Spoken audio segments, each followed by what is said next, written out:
அன்பார்ந்த நேயர்களுக்கு வணக்கம். நான் உங்கள் மதுசூதனன் கலைச்செல்வன். தினம் ஒரு கதை நிகழ்ச்சியில் இன்று உங்களை சந்திப்பதில் மகிழ்ச்சி கொள்கிறேன். உலக வரலாற்றை பற்றி பேசும்போதெல்லாம் நாம் நதிக்கரை நாகரீகங்கள் என்று சொல்லப்படும் அந்த நாகரீக பண்பாட்டு வளர்ச்சியிலிருந்து தான் தொடங்குவோம். அதற்கு முன்பாகவும் மனிதன் நடமாட்டமெல்லாம் பல இடங்களில் அறியப்பட்டிருந்தாலும் வீடுகள் கட்டி, விவசாயம் பார்த்து, விலங்குகளை பழக்கி, ஒருவரோடொருவர் உறவு கொண்டு வெற்றி, தோல்வி, பகை, நட்பு என்று உணர்ச்சிகள் பொங்க வாழ்ந்து வந்த அந்த நாகரீகங்களிடமிருந்து தான் நமக்கு பண்பட்ட வரலாற்று தொடக்கம் ஏற்பட்டிருக்கிறது. இந்த நதிக்கரை நாகரீகங்களினுடைய வளர்ச்சி உலகெங்கிலும் சுமாராக ஒரே நேரத்தில் ஒருபோலே இருந்து வந்தது ஒரு தெய்வ சங்கல்பம் என்றே சொல்லலாம்.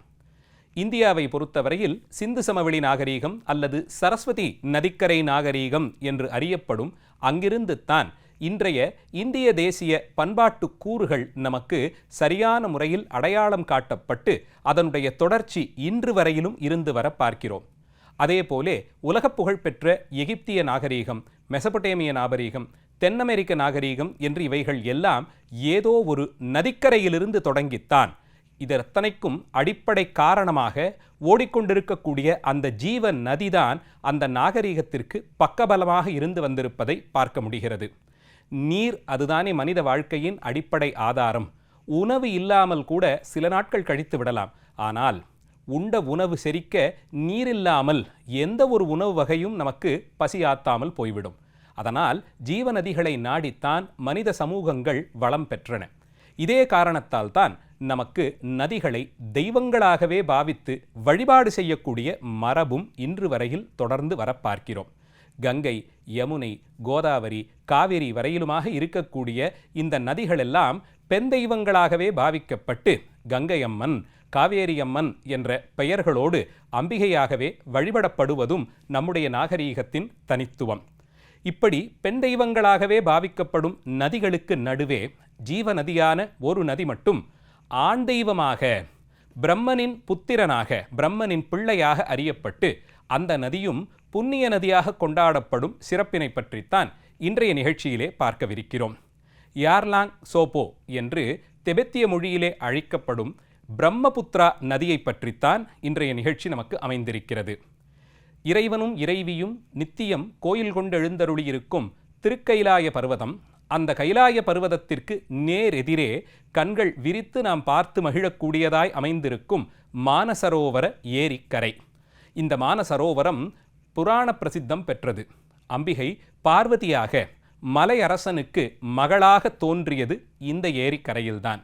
திருக்கைலாய யாத்திரை செய்யும் அடியவர்கள் இந்த ஏரிக்கரையிலிருந்து தொடங்கித்தான் கைலாய பர்வதத்தை தரிசனம் செய்து வலமாக வந்து வழிபடுவார்கள். இந்த ஏரியில் மூழ்கி எழுந்து திருக்கைலாய தரிசனம் காண்பதை பெரும் பேராக கருதுவார்கள்.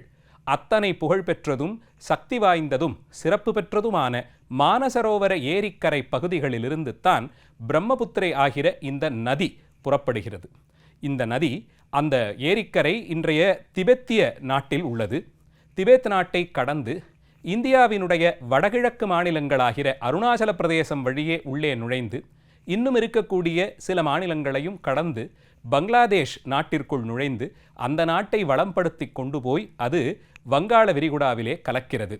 இத்தனை தூரம், சற்றேறக்குறைய 4000 கிலோமீட்டர் தூரம் இந்த நதி ஓடி 3 நாடுகளை கடந்து அதன் வழியிலே இருக்கக்கூடிய லட்சோப லட்சம் மக்களுக்கும் ஜீவநதியாக இருந்து அதை நம்பி வாழக்கூடிய அருகில் இருக்கும் காடுகளிலே வசிக்கக்கூடிய உயிரினங்களையும் வளப்படுத்தி கொண்டு ஓடுகிறது.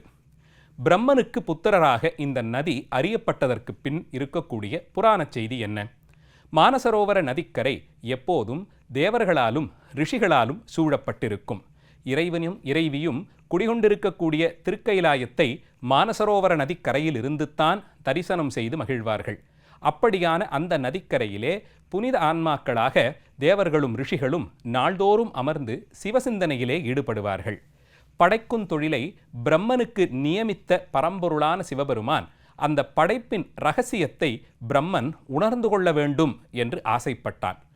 நியமித்த செயலை நியமித்தபடியே செய்து பழக்கப்பட்டிருந்தாலும் சில காலங்களில் இந்த செயலுக்கு பின்புலமாக இருக்கக்கூடியது என்ன, உயிர்களினுடைய அந்த உற்பத்தி என்ன ரகசியத்தால் அறியப்படுகிறது என்பதை அறியத் துடித்தானாம் பிரம்மன். யாரிடம் சென்று கேட்க முடியும்? தன்னை நியமித்த எல்லாம் வல்ல பரம்பொருளான சிவபெருமானிடமே கேட்போம் என்று துணிந்தான். அதன்படிக்கு இறைவன் வீற்றிருக்கக்கூடிய திருக்கயிலாய மலையின் அடிவாரத்திலே மானசரோவர புண்ணிய நதிக்கரையிலே அமர்ந்து தவத்திலே ஈடுபட்டான். பலகாலம் தொடர்ந்து வந்த அந்த தவத்தின் விளைவாலே அவனுக்கு ஞானம் பூரித்தது. பூரித்த அந்த ஞானத்தின் விளைவாக பிரம்ம ரகசியமாய் அறியப்படும் சிருஷ்டித் தொழிலின் இரகசியங்களை உணரத் துடித்தான். அது ஒரு குருமுகமாக வரவேண்டும் என்பது ஐதிஹ்யமாக இருக்க, தன்னுடைய தவத்தால் தான் முனைந்து அறிந்து கொள்ளலாம் என்று பிரம்மன் விழைந்தது ஒருவித தோஷமாய் போய் முடிந்தது. ஆச்சாரியரிடமிருந்து கற்றுத்தேர்ந்து பெறப்படும் அறிவுதான் நமக்கு நிலைத்த புகழை பெற்றுத்தரும்.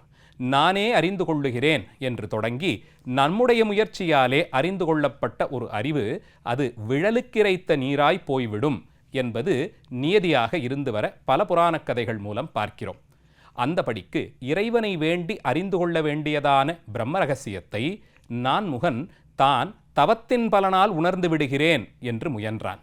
அந்த முயற்சியிலே சிறிது வெற்றியும் பெற்றான்.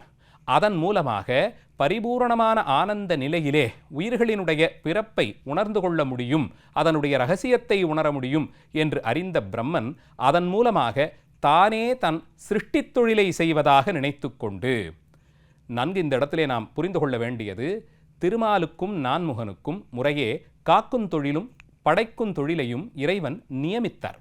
நியமிக்க இவர்கள் செய்து வந்தார்கள். அந்த நிலையிலிருந்து வழுவிய பிரமன் தானே படைக்கும் தொழிலுக்கான இரகசியங்களை உணர்ந்து தானே படைப்பதாக நினைத்து கொண்டதாலே பெரும் தோஷம் விளைந்தது.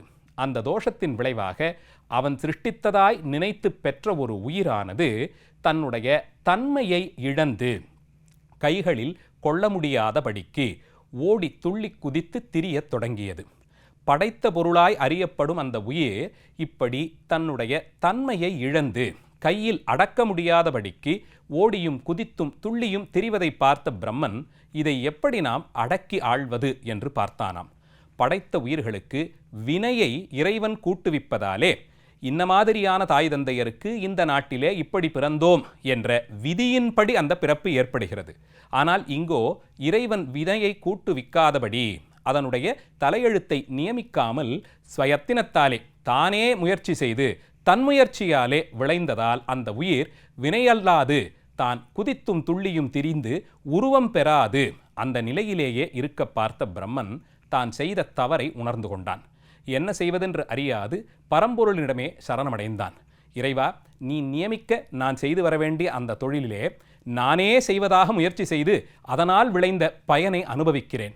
இப்படி உருவமடையாது, எந்த ஒரு பெயராலும் அழைக்க முடியாது, யாருக்கும் பயனற்றதாய் இப்படி ஓடி திரியும் இந்த உயிரை நீதான் காத்தருள வேண்டும் என்று இறைவனுடைய திருவடிகளிலே சரணம் பற்றினான். அந்த சரணத்தை பிடித்து கொண்டதால் பிரம்மன் பேரிலே கருணை கொண்ட பரம்பொருள் பிரம்மன் முன்பாக தோன்றி, உன்னுடைய யத்தினத்தால் எதொன்றையும் நீ செய்வதாக நினைத்து செய்தால் அதன் விளைவு இத்தன்மையில்தான் போய் முடியும். நடப்பவை எல்லாம் நமசிவாயத்தின் லீலையால் நடைபெறுவது என்பதை உணர்ந்து கொண்டவர்கள் செய்யும் செயலிலே முழு ஈடுபாட்டோடு செய்து அதன் பலனை அவர்கள் எதிர்பாராது இருக்கும் வரையிலும் அதால் விளையக்கூடிய நன்மை தீமைகளுக்கு இறைவன் பொறுப்பேற்கிறார் என்ற மிக மிக முக்கியமான ஒரு பாடத்தை கற்பித்துக் கொடுத்தார்.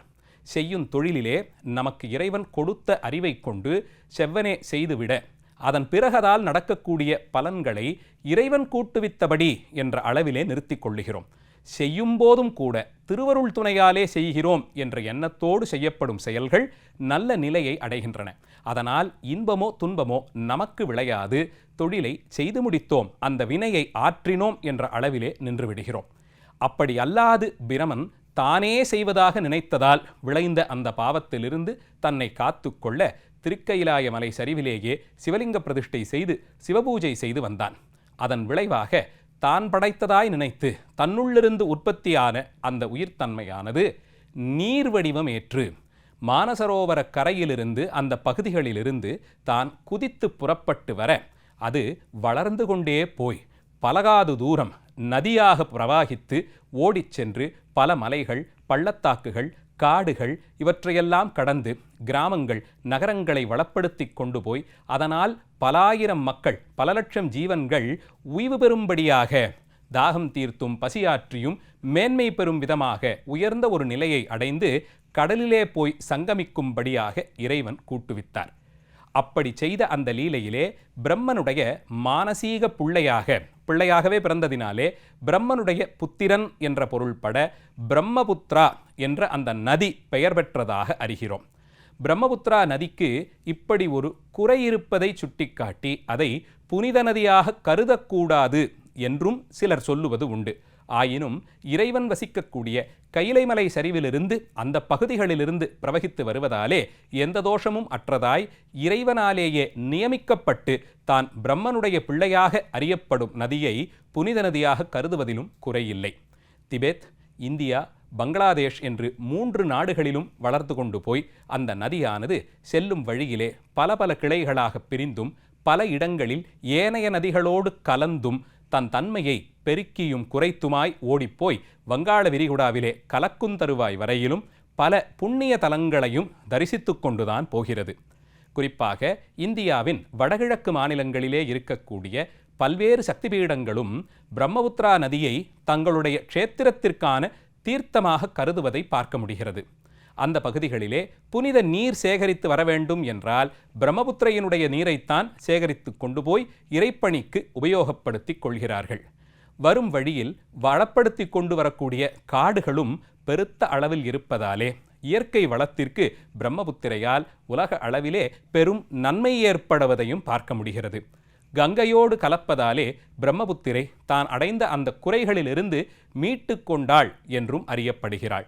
இப்படி கங்கா நதியினுடைய சம்பந்தமும் கிடைக்கப் பெற்றுவிட்டதால் பிரம்மபுத்திரா நதி இந்திய நாட்டை வளப்படுத்தி கொண்டு ஓடும் பெரும் புண்ணிய நதிகளிலே, புராணச் சிறப்பு வாய்ந்த நதிகளிலே ஒன்றாக அறியவும் குறையில்லை. இப்படி ஓடிச் செல்லும் இந்த பிரம்மபுத்திரையின் கரையில்தான் பல்வேறு நகரங்களும் நாகரீகங்களும் வளர்ந்துள்ளன.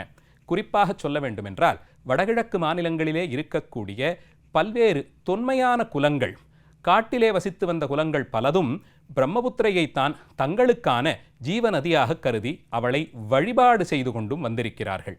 இன்று வரையிலும் அந்த நதியின் கரையிலே தோன்றி ஒரு வாழ்க்கை முழுவதையும் அங்கேயே முடித்து மீண்டும் அந்த நதியிலே கரைவதை புண்ணியமாக கருதுகிறார்கள் அந்த பகுதியிலே இருக்கக்கூடிய மக்கள். இப்படி கங்கை, காவேரி, கோதாவரி, நர்மதை போலே பல்வேறு நிலைகளில் உயர்ந்து கொண்டாடப்படும் பிரம்மபுத்திரையின் சிறப்புகளும் அறிந்து போற்றத்தக்கவை. உலக நாடுகளில் 3 நாடுகளை கடந்து வருவதால் அந்த நதியினுடைய நீரை பங்கிட்டு கொள்ளுவதற்காக பல்வேறு பேச்சுவார்த்தைகள் எல்லாம் நடைபெற்று இன்று அப்படி ஏற்படுத்தி கொண்ட திட்டங்கள் 3 நாடுகளுக்கும் வளம் செழிக்கக்கூடியதாய் அமைந்திருப்பதையும் பார்க்க முடிகிறது. இப்படி திபெத் நாட்டிலே தொடங்கி இந்திய நாட்டை வளப்படுத்தி பங்களாதேஷையும் கடந்து போய் கடலில் சங்கமிக்கும் பிரம்மபுத்திரை நதியை போற்றி அந்த நதியினுடைய சிறப்புகளை சிந்தித்து இன்றைய நிகழ்ச்சியை நிறைவு செய்கிறேன். நாளைய தினம் மீண்டும் ஒரு கதையோடு உங்களை வந்து சந்திக்கிறேன். நன்றி, வணக்கம்.